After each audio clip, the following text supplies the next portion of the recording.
Hello, dear students. Let us now revise chapter number 4, Metals and Non-Metals, for your PT1. So, what are metals? Metals are those elements which lose electrons to form positive ions called cations. Okay, now about their occurrence, they are extracted from ores. What are ores? Ores are the minerals from which metals can be extracted profitably and conveniently. Okay, and the science of extraction of metals from their respective ores and then refining them is called metallurgy. Now, non-metals are opposite to that of metals. Non-metals are the elements which accept electrons to form negatively charged ions called anion.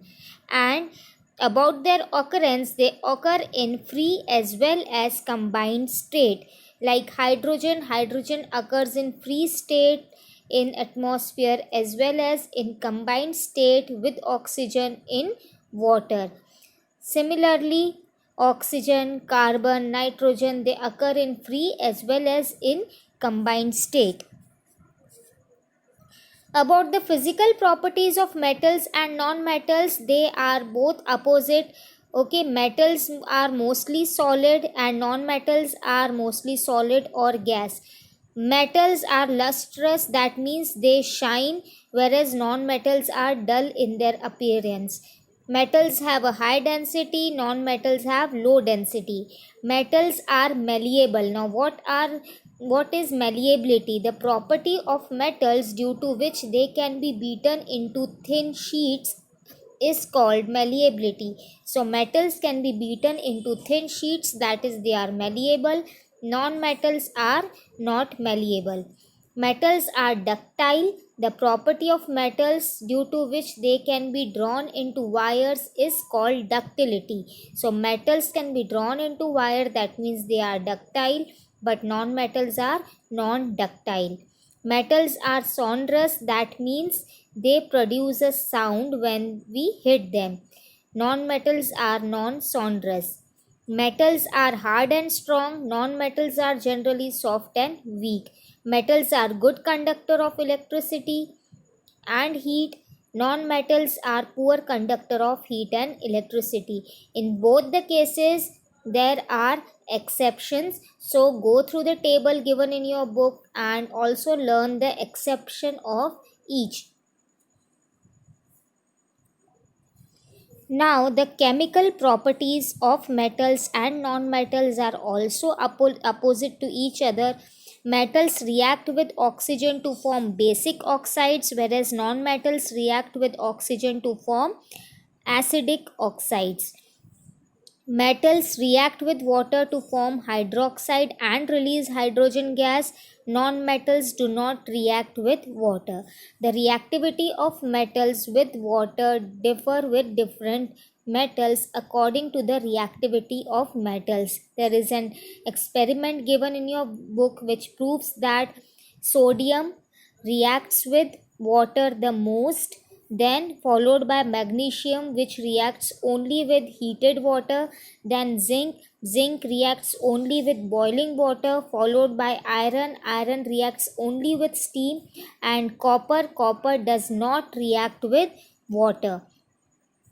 Now, metals react with dilute acids to form metal salts and release hydrogen gas, whereas non-metals do not react with dilute acids except silicon and sulfur. So, silicon and sulfur are only two non-metals which react with dilute acid. Other non-metals do not react with dilute acids. Here also the reactivity of metals with acids differ according to the reactivity of the metals.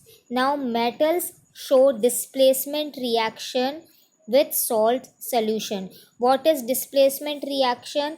When a more reactive metal displaces a less reactive metal from its salt solution, this reaction is called this displacement reaction. Okay. For example, when we place some iron fillings in a copper sulfate solution, what happens?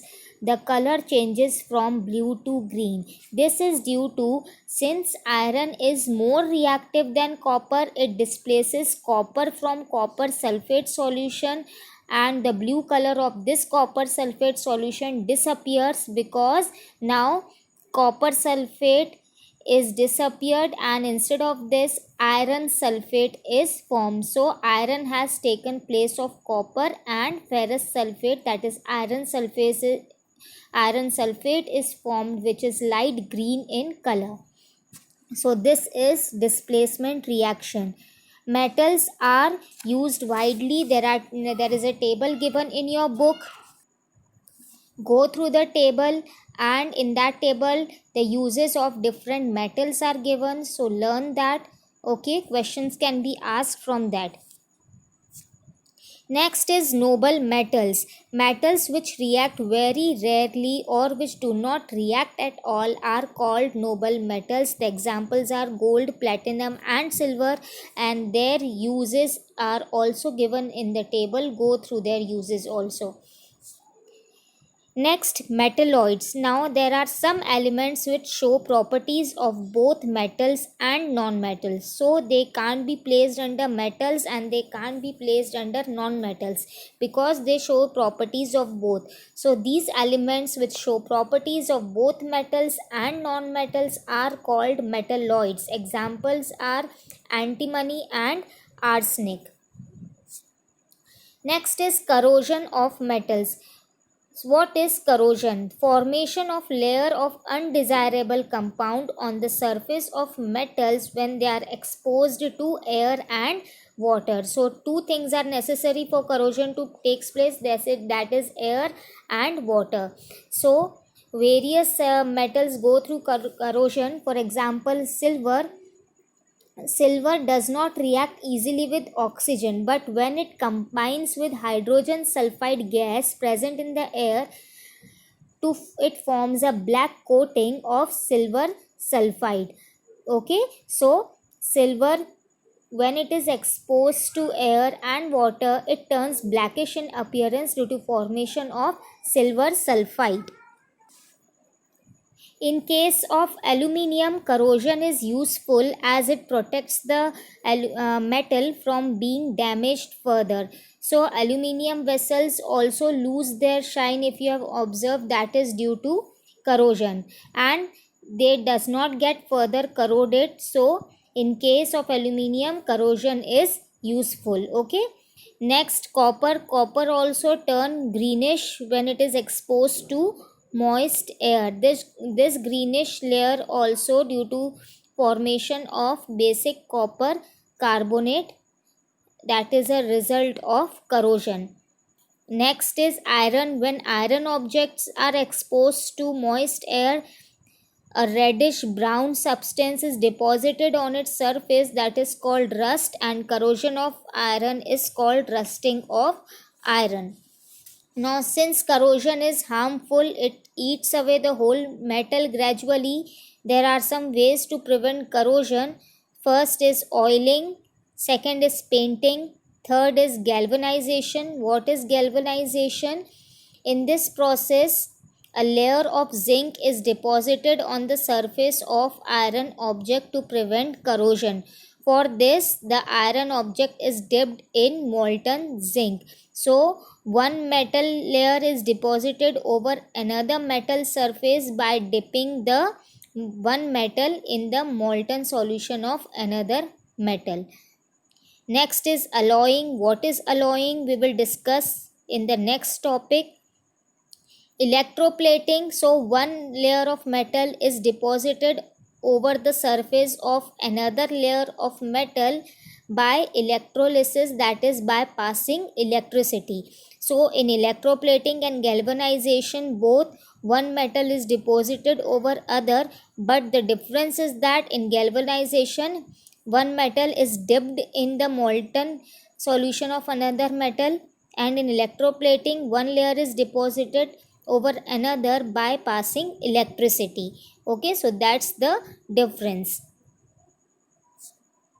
Now, alloys. What are alloys? Homogeneous mixture of two or more metals are called as alloys. So, when two or more metals are mixed together to form a new substance, that substance is called alloy. So, alloy will have completely different properties from the two metals with which it is made up of. So, alloying is done to increase the hardness of metals. The new alloy formed is hard comparatively to the other two metals from which it is formed. It increases resistance to corrosion. So alloys are resistant to corrosion. So we have studied in the prevention of corrosion that alloying is one method to prevent corrosion, and the physical and chemical properties are also changed due to corrosion. Okay, so example of alloying is that a small percentage of carbon is mixed in pure iron, so it forms an alloy which is called steel. And steel, you might have seen that steel vessels do not lose their shine. Why? Because they are not corroded and they are even harder. Okay. For the uses of non-metals, again there is a table given in your book. Go through the table and learn the uses, at least one use of each non-metal, and keep in mind which non-metal is used for what. Okay, so go through the table, go through the different properties, examples, and learn them. So dear children, study hard for your exams. I wish you all the best for your exams. Take care. Have a nice day. Bye bye.